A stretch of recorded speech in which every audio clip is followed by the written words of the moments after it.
6 number سوال ہے درج ذیل بیان میں درست بیان کی نشاندہی کیجیے۔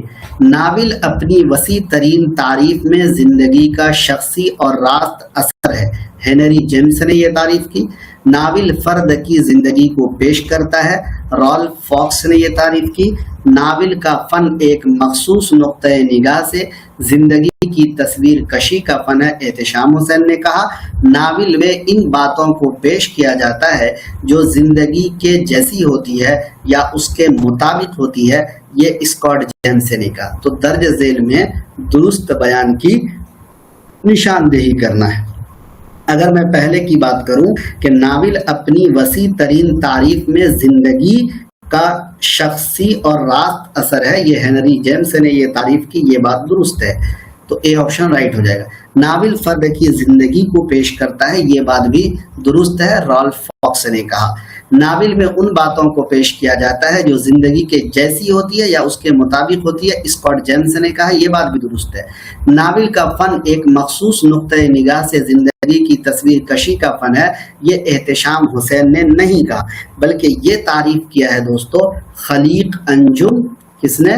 خلیق انجم اور قمر رئیس، ان دونوں نے یہ تعریف کی ہے۔ ان دونوں نے کیا تعریف کی ہے کہ ناول کا فن ایک مخصوص نقطۂ نگاہ سے زندگی کی تصویر کشی کا فن ہے، تو یہ احتشام حسین نے نہیں کہا، تو یہ غلط ہو جائے گا، اے بی ڈی صحیح ہو جائے گا۔ اے بی ڈی 2 نمبر میں دکھ رہا ہے، تو 2 نمبر ہی ہمارا رائٹ آنسر ہو جائے گا۔ 7واں سوال ہے کہ ناول اور ناول نگار کو جوڑے۔ سڑک واپس جاتی ہے، جمیلہ ہاشمی، آبلہ دل کا، کرشن چند، تلاش بہاراں، عبدالصمد، خوابوں کا سویرا، احسن فاروقی۔ 7 نمبر سوال کا رائٹ آنسر کیا ہوگا؟ اے بی سی ڈی کا کمنٹ باکس میں آپ کو بتانا ہے، کمنٹ باکس میں آپ کو دینا ہے۔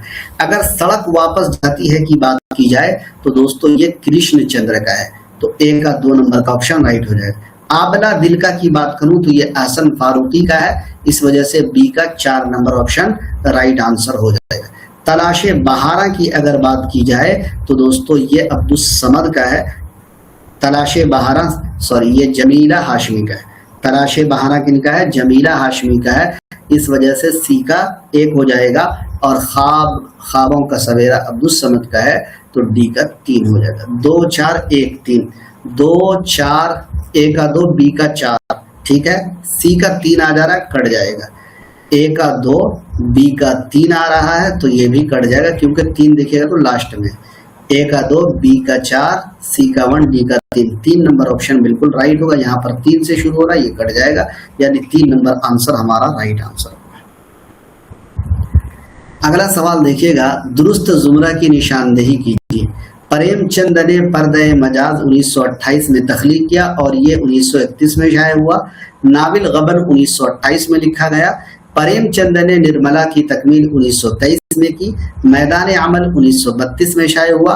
گودان 1935 میں مکمل کیا، جو آخری ناول ہے۔ یہاں پر 5 آپشن ہم نے لگائے ہیں، اے بی سی ڈی اور ای بھی لگایا ہے، تو درست زمرہ کی نشاندہی کرنا ہے۔ کیا ہوگا صحیح زمرہ؟ A B C, A B D, B C D, یا پھر سبھی درست ہے؟ کیا ہوگا رائٹ آنسر سوال نمبر 8 کا؟ تو دوستو سوال نمبر 8 میں پریم چند نے پردہ مجاز 1928 میں تخلیق کیا، 1931 میں شائع کیا، صحیح بات ہے۔ ناول غبن 1928 میں لکھا گیا، صحیح بات ہے۔ پریم چند نے نرملا کی تکمیل 1932 میں کی، صحیح ہے۔ میدان عمل 1932 میں شائع ہوا، یہ بھی درست ہے۔ گودان 1935 میں مکمل ہوا، یہ بات بھی درست ہے، اس وجہ سے سبھی درست ہیں، یعنی 4 نمبر آپشن 8 نمبر سوال کا رائٹ آنسر ہو جائے گا۔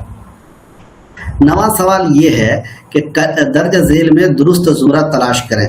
کلیم عاجز 1926 میں پیدا ہوئے، چکبست کا 1926 میں انتقال ہوا، محمد حسن 1926 میں پیدا ہوئے، عبدالحلیم شرر کا 1926 میں انتقال ہوا۔ کیا درست ہے؟ اس درست زمرہ کی نشاندہی کرنا ہے۔ اے بی صحیح ہوگا، اے بی ڈی صحیح ہوگا، بی سی ڈی صحیح ہوگا، یا پھر سبھی درست ہے صحیح ہوگا۔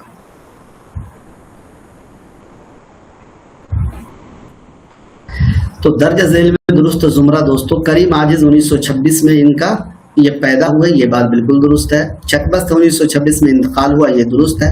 محمد حسن 26 میں پیدا ہوئے، درست ہے۔ عبد الحلیم شرر کا 1926 میں انتقال ہوا، یہ بھی درست ہے، مطلب ڈی آپشن سبھی درست ہے۔ 10 نمبر سوال ہے، صوتی نقطۂ نظر سے ذال، صاد، ظا، سا، ضاد، ہا اور تا زائد حروف ہیں اور یہ سب مردہ لاشیں ہیں جنہیں اردو رسم الخط اٹھائے ہوئے ہے صرف اس لیے کہ ہمارا لسانی رشتہ عربی سے ثابت رہے۔ یہ قول محی الدین قادری زور، مسعود حسین خان، رشید حسن خان، انشاء اللہ خان انشاء۔ 10واں سوال آپ سب کی اسکرین پر ہے، رائٹ آنسر کیا ہوگا؟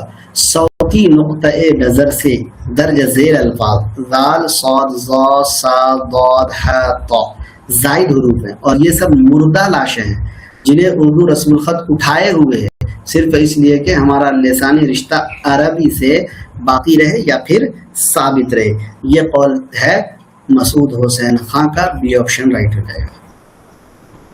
11 نمبر سوال یہ ہے کہ مثنوی قدم راؤ کا نام کس نے تجویز کیا تھا؟ گیان چند جین، مولوی عبدالحق، رشید اسد خان، نصیر الدین ہاشمی۔ 11 نمبر سوال ہماری اور آپ کی اسکرین پر ہے، مثنوی پدم راؤ کا نام کس نے تجویز کیا تھا؟